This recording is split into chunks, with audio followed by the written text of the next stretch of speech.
পূর্বের উত্তর করিমগঞ্জ বিধানসভা সমষ্টির আওতাধীন এদিকে মাইজগ্রাম মহিষাখন আর বাজারঘাট অর্থাৎ কর্ণমধু বাজার যেটা আছে সেই দক্ষিণগ্রাম পর্যন্ত বিস্তৃত, এদিকে সুপ্রাকান্তি পর্যন্ত।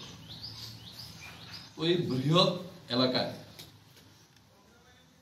অনেক রাস্তাঘাট যেগুলো দেখা গেছে যখন আমি ঘোরা শুরু করি, যেগুলো কোনো কোনো জায়গায় সড়কের নাম নেই। আমাদের পার্শ্ববর্তী জিপি শহরের নিকটবর্তী সুপ্রাকান্তি জিপি রাস্তাগুলোর যা অবস্থা, অন্ততপক্ষে শরৎকালে মানুষের হেঁটে যাওয়ার কষ্ট আছে, বর্ষার কথা তো ছেড়ে দিন। মাননীয় মুখ্যমন্ত্রী মহোদয় নিজের থেকে কেউ আবেদন নিবেদন করতে হয়নি সেটার জন্য 30 কোটি টাকা মঞ্জুর করেছেন। আর ওই সড়কগুলো কোন কোন সড়ক অন্তর্ভুক্ত হয়েছে সেখানে আমার দলের জ্যেষ্ঠ নেতৃত্ব, যেভাবে মাননীয় মন্ত্রী কৃষ্ণেন্দু পাল, মাননীয় বিধায়ক বিজয় মালাকার, আমাদের দলের জ্যেষ্ঠ নেতা মাননীয় সাংসদ রাজ্যসভা মিশন রঞ্জন দাস, আমাদের শ্রীভূমির এবং হাইলাকান্দি জেলা মিলে যে করিমগঞ্জ লোকসভা সেই লোকসভা সাংসদ মাননীয় কৃপানাথ মালা মহোদয়, আর আমার দলের যে 4 মণ্ডল আছে, 4 মণ্ডলের সম্মানীয় মণ্ডল সভাপতিরা পর্যবেক্ষণে বেরোচ্ছেন। এটাই ছিল মূল কারণ। পূর্ত বিভাগের কাজগুলোর রাস্তা যেগুলো প্রস্তাব করা হয়েছে, ইতিমধ্যে সূচি তৈরি করা হয়েছে, আজ থেকে ওনারা এগুলোর ফিজিবিলিটি দেখে শুরু করবেন, করে এস্টিমেট বানিয়ে পাঠিয়ে দেবেন। মন্দিরগুলোর যে কথাগুলো বললাম, গতকালকে কৃষ্ণেন্দুদা সেগুলো দিশপুরে মাননীয় মন্ত্রী শ্রদ্ধেয় জয়ন্তমল বড়ুয়া মহাশয়ের কাছ থেকে এগুলো সমঝে নিয়েছেন। এখানে আসার পর এগুলো বন্টনের প্রক্রিয়া শুরু হবে। তাই আপনাদের সকলকে আমন্ত্রণ করে সেই বিষয়গুলো জানালাম, অন্ততপক্ষে সাধারণ জনগণের উদ্দেশ্যে যাতে সেগুলো যায় বার্তা। আর এখানেই শেষ নয়, যদিও লিখিত আকারে এখনো আসেনি, তার জন্য সেটা উপস্থাপন করছি না। বরাক উপত্যকা উন্নয়ন বিভাগ মাননীয় মুখ্যমন্ত্রী মহোদয় যেটা এবার শুরু করেছেন, সেই উন্নয়ন বিভাগের মাননীয় মন্ত্রী, আমাদের অভিভাবক মন্ত্রী শ্রী কৌশিক রায় মহোদয়, যে 100 কোটি টাকা, ঠিক 100 নয়, 110 কোটি টাকা, আর সেখান থেকেও একটা বৃহৎ অঙ্কের অর্থরাশি এই উত্তর করিমগঞ্জ বিধানসভা সমষ্টির জন্য মঞ্জুর হয়েছে। মাননীয় মন্ত্রী কৃষ্ণেন্দুদা, মাননীয় মন্ত্রী কৌশিকদা ইতিমধ্যে সেটা বলেছেন, কিন্তু সেটা এখনো করিমগঞ্জের জেলায়তের কার্যালয়ে লিখিত আকারে এসে পৌঁছায়নি, আর তার জন্য সেটা উপস্থাপন করলাম না সবাই। তবে অন্ততপক্ষে সেটা বলতে পারি যে এই জেলার বাকি 2 বিধানসভা সমষ্টি থেকে আশা করি আমি যে উত্তর করিমগঞ্জ বিধানসভা সমষ্টি কম পাবে না।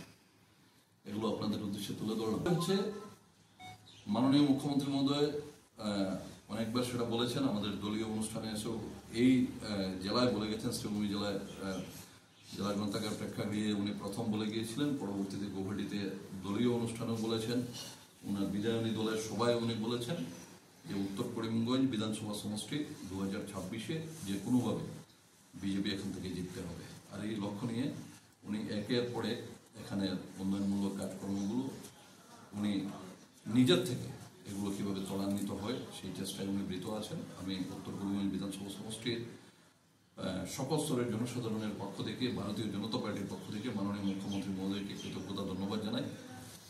এবং সেই লক্ষ্যে আমাদের মাননীয় মন্ত্রী শ্রী পীযূষ হাজারিকা মহাশয় সার্বিকভাবে সর্বতভাবে উনি সাহায্য সহযোগিতা করে যাচ্ছেন। যখন যে কোনো বিষয়ে ওনার সঙ্গে যোগাযোগ করা হলে উত্তর করিমগঞ্জ বিধানসভা সমষ্টির পক্ষ থেকে উনি অত্যন্ত সহযোগিতার হাত বাড়িয়ে দিচ্ছেন। মন্ত্রী জয়ন্তমল্ল বড়ুয়া মহাশয় উনিও সাহায্য করে যাচ্ছেন। আমাদের আগের প্রদেশ সভাপতি বরিষ্ঠ মন্ত্রী শ্রী রঞ্জিত দাস মহাশয় উনিও সাহায্যের হাত বাড়িয়ে দিচ্ছেন। আমাদের বাড়তি পাওনা আছে, আজকের দিনে আমাদের জেলা থেকে মন্ত্রী আছেন মাননীয় কৃষ্ণেন্দু পাল মহাশয়, যে কোনো বিষয়ে যে কোনো সময় অন্ততপক্ষে এই সমষ্টির উন্নয়নে প্রশ্নে ওনার সাহায্য সহযোগিতা আছে। আমাদের অভিভাবক মন্ত্রী শ্রী কৌশিক রায় মহাশয় উনি একসঙ্গে উনি আমার থেকে দলে জেলা সভাপতি আগে হয়েছিলেন, আমার থেকে জ্যেষ্ঠ আছেন। ওনার সঙ্গেও আমি সভাপতি ছিলাম, আমি সভাপতি থাকাকালীন উনি আমার প্রভারীও ছিলেন। আজকের দিনে উনি বিধায়ক হয়ে মন্ত্রী হয়েছেন, অভিভাবক মন্ত্রী হয়েছেন। যে কোনো বিষয়ে অন্ততপক্ষে ওনার কাছ থেকে সাহায্য সহযোগিতা ত্বরান্বিত হয় সেই চেষ্টা আছে। বর্তমান উত্তর করিমগঞ্জের বিধায়ক উনিও আজকের দিনে যদিও দলে যোগদান করেননি, কিন্তু তারপরও উনি যেহেতু বিজেপিকে সমর্থন করেছেন গত লোকসভা নির্বাচন থেকে, ওনারও সহযোগিতা আছে। আমরা চেষ্টা করব আগামী পঞ্চায়েত নির্বাচনে দল অন্ততপক্ষে শুধু চেষ্টা নয়, এটা আমাদের শুধু আশা আছে সেটা নয়, আজকের দিনে অন্ততপক্ষে নিশ্চয়তা দিতে পারি ভারতীয় জনতা পার্টির সংগঠন যেভাবে কাজ করছে, মানুষ যেভাবে ভারতীয় জনতা পার্টির পাশে আছেন। বিগত দিনে উত্তর করিমগঞ্জ বিধানসভা সমষ্টিতে পঞ্চায়েত নির্বাচনে যে ফলাফল হয়েছিল তার থেকে অনেক অনেক ভালো ফলাফল এবারের পঞ্চায়েত নির্বাচনে হবে। আর বাকি 2026-এ বিধানসভা নির্বাচনের সকলের সহযোগিতায় বিজেপি যাতে এই আসন আবার পুনরুদ্ধার করে সেই দিক থেকে যাতে সকলের সহযোগিতা থাকে। শ্রদ্ধেয় সাংবাদিক বন্ধুদের কাছে আবেদন থাকলো, এখন সরকারি আধিকারিক বা সরকারি কর্মচারীরা যখন আমাকে সেই খবরগুলো দেন যে আজ থেকে এগুলোর পর্যবেক্ষণ শুরু হবে, তাই দেখলাম যে এমনিতেই দেরি হয়ে গেছে।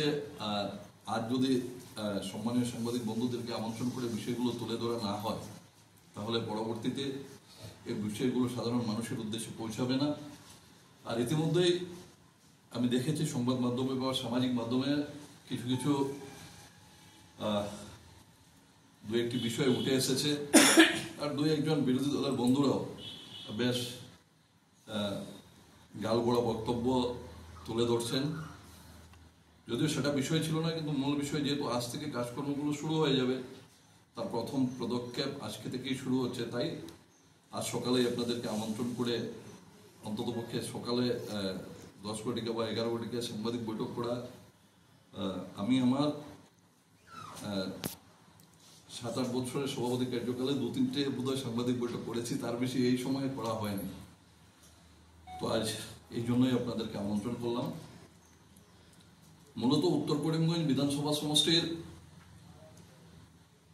উন্নয়নের জন্য যে প্রকল্পগুলো ইতিমধ্যে বা সমগ্র রাজ্যের নির্দিষ্ট কিছু বিধানসভা সমষ্টি কেন্দ্রিক মাননীয় মুখ্যমন্ত্রী মহোদয় কিছু কিছু প্রকল্প ইতিমধ্যে ঘোষণা করেছেন, এই বিষয়গুলো আজ আপনাদের সামনে তুলে ধরছি।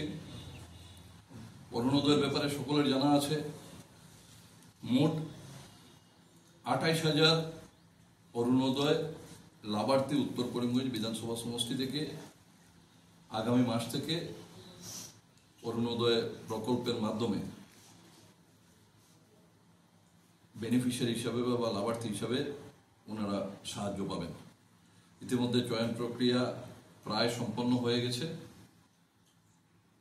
অন্যান্য বিধানসভা সমষ্টির সঙ্গে উত্তর করিমগঞ্জ বিধানসভা সমষ্টিতে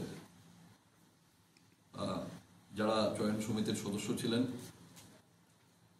সরকারের পক্ষ থেকে আমি একজন আছি এটাতে, আর অন্যান্যরা সবাই মিলে